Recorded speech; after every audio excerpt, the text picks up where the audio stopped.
One could understand and accept such reduction if it advocates only express it for themselves.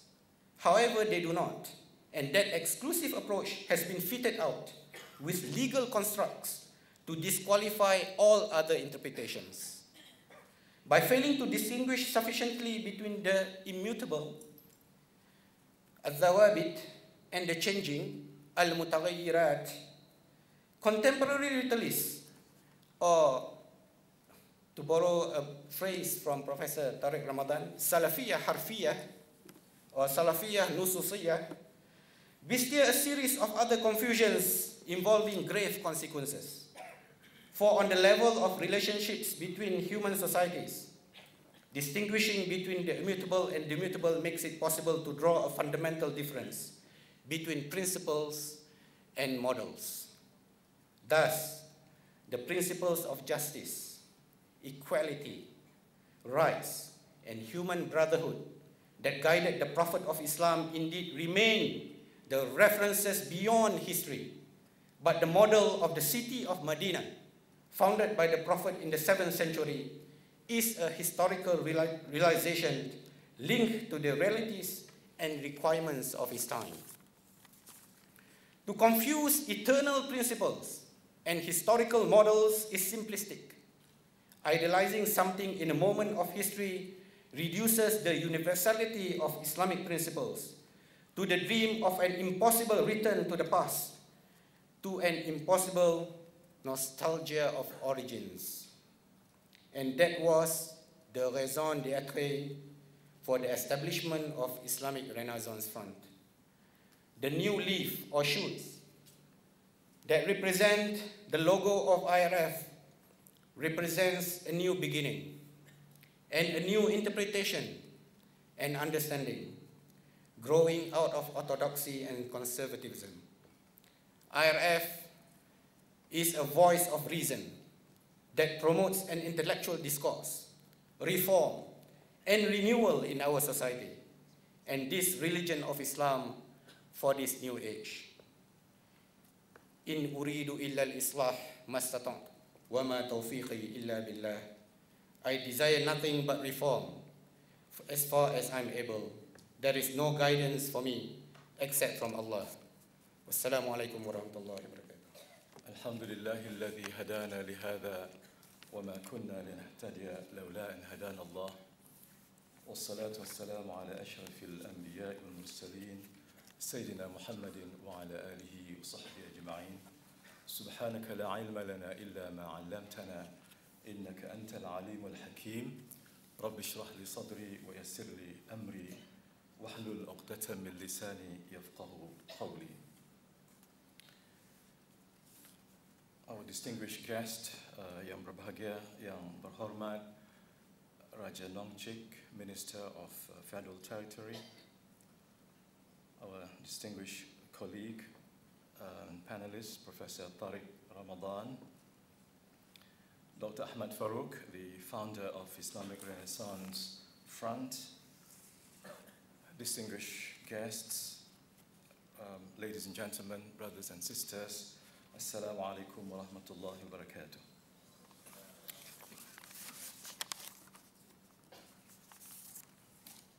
I'm most honored to be invited by Dr. Ahmad Farouk Musa, Chairman of IRF, to officiate the launching of a new Islamic NGO, namely the Islamic Renaissance Front.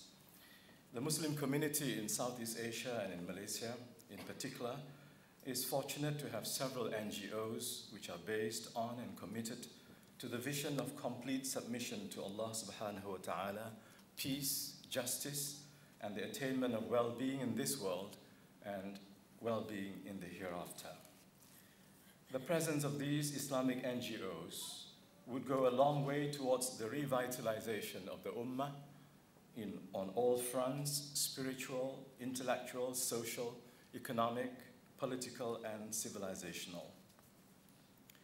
As the Ummah is facing the multi-dimensional challenges of this age of turbulence, to borrow the phrase of Alan Greenspan, it needs to recapture its divinely mandated role of the best community, khayru ummatin, which enjoins that which is good and prohibits that which is evil.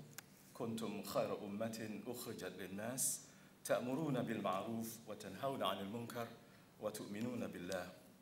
In Surah Ali Imran, verse 110. And is capable of providing mankind with better alternative ways of addressing and solving the contemporary economic, political, educational, environmental, and moral crises of the day. This ummah should also be able to join hands with peace-loving groups and communities in the world in addressing the common challenges of increasing global warming as a result of dangerous greenhouse gas emissions throughout the world, a topic that is currently being hotly debated and contested at the Copenhagen World Conference on Climate Change. The Islamic Renaissance, al-Nahdah al-Islamiyya, which is part of the Islamic resurgence, or as-Sahwat al-Islamiyya, in the second part of the 20th century, is a global phenomenon which developed during the period of Western colonialism and emerged as a post-independent movement which is struggling for the reform, renewal, regeneration, and regeneration of the Sikh Muslim Ummah. Led by independent reformists and revivalist Muslim leaders, intellectuals, scholars, and social activists, the movement has helped to revive the Islamic identity of the Ummah, despite the demonization and misrepresentation by the forces of world dominance and economic hegemony, as it navigates the post-independence journey fraught with the dangers and obstacles of westernization, secular modernization, cultural neo-imperialism, and triumphant godless capitalism. We need to be aware and able to identify the contemporary intellectual trends or discourses so as not to fall into the trap or drawn by the persuasive propaganda of people who are ill-informed about Islam or who are being utilized by some international forces of secular hegemony, uncomfortable with the return of religiosity, and including Islamic religiosity, to the public sphere, a sphere that European Enlightenment and secular modernity, as well as Marxist ideologies, have long determined to be outside of the sphere of religious values and norms, let alone that of Islamic orthodoxy. The global Islamic Renaissance movement also had to contend with the internal challenges of religious extremism, radicalism, deviant cults, and deviant mystical organizations. Guided and inspired by the principle of genuine Islamic moderation, or the justly balanced approach of al-wasatiyya, of the Quran and the Sunnah, the movement has been able to steer clear of the two extremes of liberalism and westernization on the one hand, and that of religious radicalism or militancy on the other hand. The justly balanced approach, according to Muhammad Asad, in his commentary of the Quran, the message of the Quran, he says, the justly balanced community might be said to summarize, as it were, the Islamic attitude towards the problem of man's existence as such, a denial of the view that there is an inherent conflict between the spirit and the flesh, and a bold affirmation of the natural, God-willed unity in this twofold aspect of human life. This balanced attitude, peculiar to Islam, follows directly from the concept of God's oneness and hence of the unity of purpose underlying all his creation.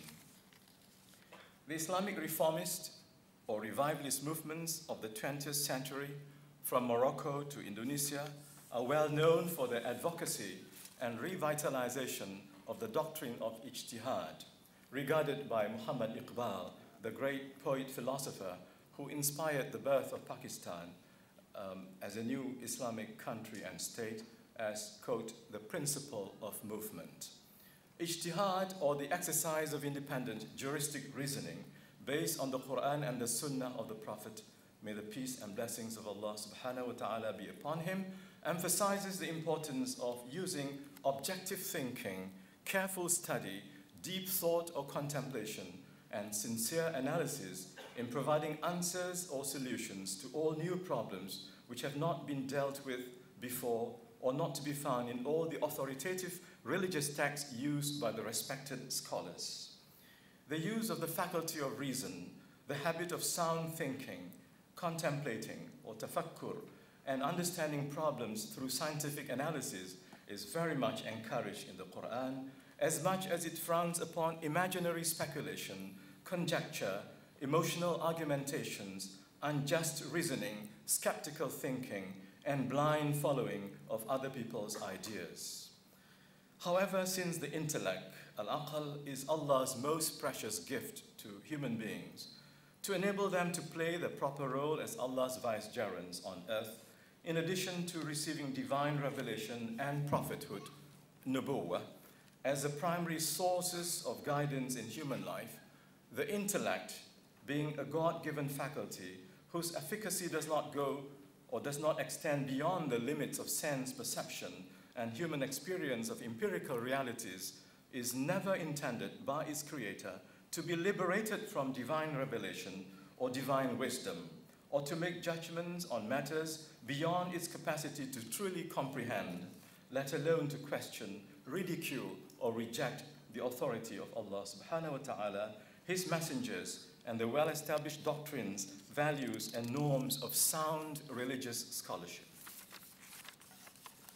As for the principle of al-wasatiyya, or justly balanced moderation, it is important to bear in mind that it is a divinely mandated characteristic of Islam and the Muslim Ummah, as mentioned in the verse, وَكَذَلِكَ جَعَلْنَاكُمْ أُمَّةً وَسَطًا لِتَكُونُوا شُهَدَاءَ عَلَى النَّاسِ وَيَكُونَ الرَّسُولَ عَلَيْكُمْ شَهِيدًا. Thus we have made you an ummah justly balanced, a witness that you may be witness over the nations, and the messenger a witness over yourselves. In Al-Baqarah, verse 143. This characteristic embraces at least 20 kinds of balances or equilibrium between two opposing positions as follows. Number one, balance between advocacy of rigid adherence to a jurisprudential school of thought or madhab, and those of very lax adherence to an established school.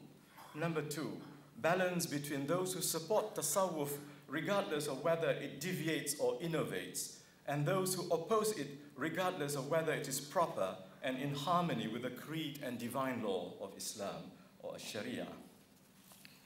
Number three, balance between those who prefer human reason even if it goes against a definitive and conclusive text or nas qat'i, and those who never refer to human reason in understanding revealed texts.